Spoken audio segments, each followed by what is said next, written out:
Bismillahirrahmanirrahim. Assalamualaikum warahmatullahi wabarakatuh. Anak-anakku yang saleh dan salehah, kembali bertemu dengan Bapak Ahmad Solihuddin SPDI.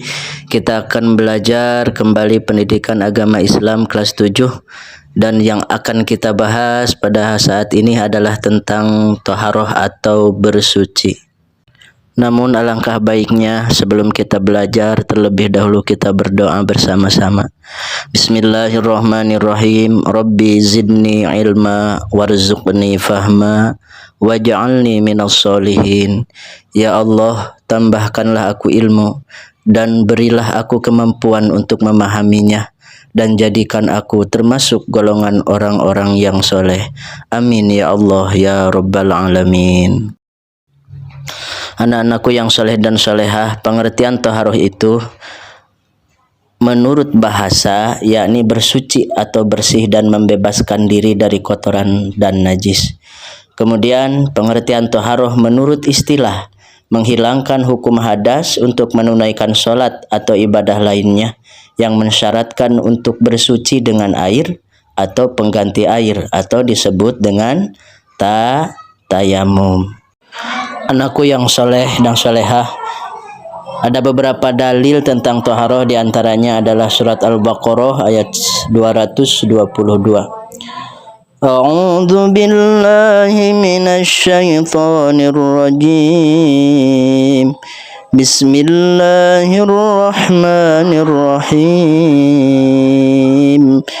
Innallaha yuhibbut tawwabina wa yuhibbul mutatahhirin.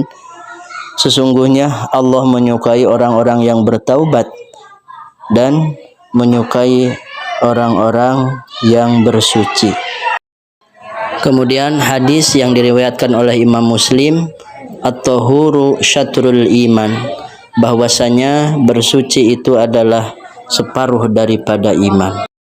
Dan juga Imam Muslim di dalam hadis yang lain mengatakan, la tuqbalus sholata bi ghairi tuhurin wala shadaqatun min gululin.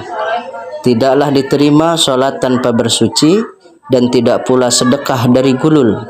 Yang dimaksud gulul itu adalah harta haram. Lalu bersuci atau toharoh dari apa? Nah, ini ada dua. Yang pertama dari hadas, kemudian yang kedua dari najis. Bersuci dari dua hal, dari hadas dan najis. Apa itu hadas dan apa itu najis? Nah, yang dimaksud dengan hadas adalah suatu kondisi di mana seseorang dalam keadaan tidak suci menurut ketentuan syara.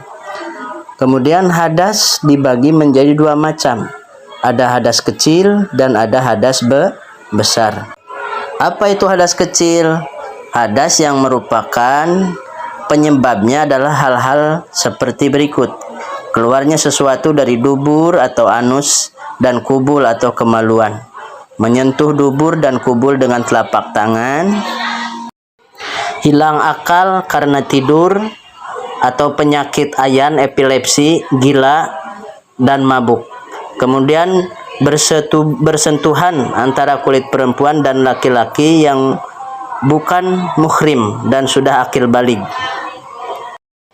Anak-anakku yang soleh dan soleha, untuk mensucikan hadas kecil ini tentunya anak-anakku sudah tahu, yaitu dengan berwudu atau bertayamum ketika tidak ada air. Kemudian yang kedua hadas besar. Hadas besar itu adalah kondisi hukum di mana seseorang sedang dalam keadaan janabah. Janabah adalah status hukum yang tidak berbentuk fisik, sehingga janabah tidak identik dengan kotor. Hadas besar merupakan hadas yang disebabkan oleh berhubungan suami istri, datang bulan atau haid, menstruasi bagi wanita, keluarnya darah nipas bagi wanita yang sudah melahirkan, keluar mani, dan meninggal dunia. Cara mensucikannya yaitu dengan mandi wajib atau bertayamum juga ketika tidak ada air. Kemudian yang kedua, suci dari najis. Apa itu najis? adalah suatu benda kotor yang menyebabkan seseorang tidak suci. Seperti apa? Kotoran manusia, kotoran hewan, bangkai, darah, nanah, miras, anjing, dan juga babi.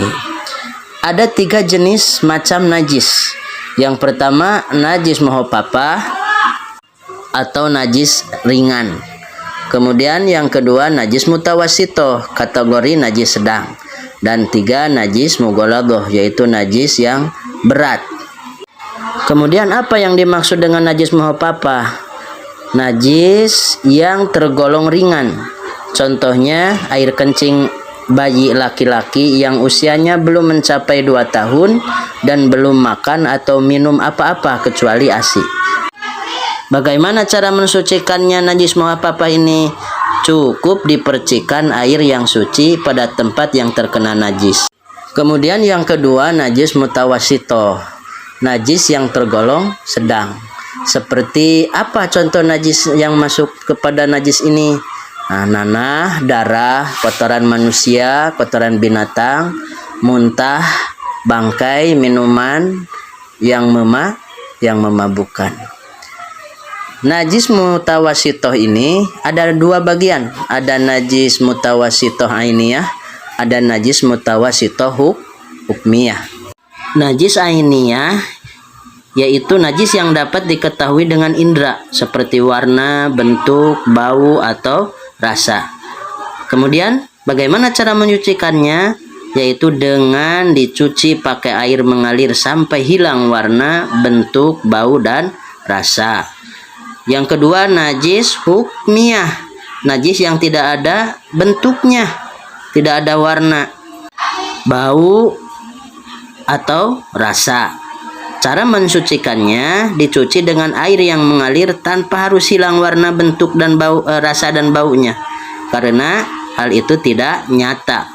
Dan kemudian yang ketiga, jenis najis mughaladoh adalah najis yang tergolong berat, seperti bersumber dari anjing dan babi, baik jilatannya, air kencing, kotoran, daging, tulang, darah, maupun bangkainya. Bagaimana cara mensucikannya? Dicuci dengan air yang suci sebanyak 7 kali, dan salah satunya harus dicampur dengan debu atau tanah yang suci. Nah, demikianlah anak-anakku tentang toharoh dan jenisnya. Akhirnya mari kita tutup majelis ini dengan bersama-sama membaca doa. Subhanakallahumma wa bihamdika asyhadu an la ilaha illa anta astaghfiruka wa atubu ilaik. Mudah-mudahan kita dijadikan anak yang soleh dan solehah dan diberikan ilmu yang bermanfaat oleh Allah Subhanahu wa taala. Amin ya Allah ya rabbal alamin. Wassalamualaikum warahmatullahi wabarakatuh.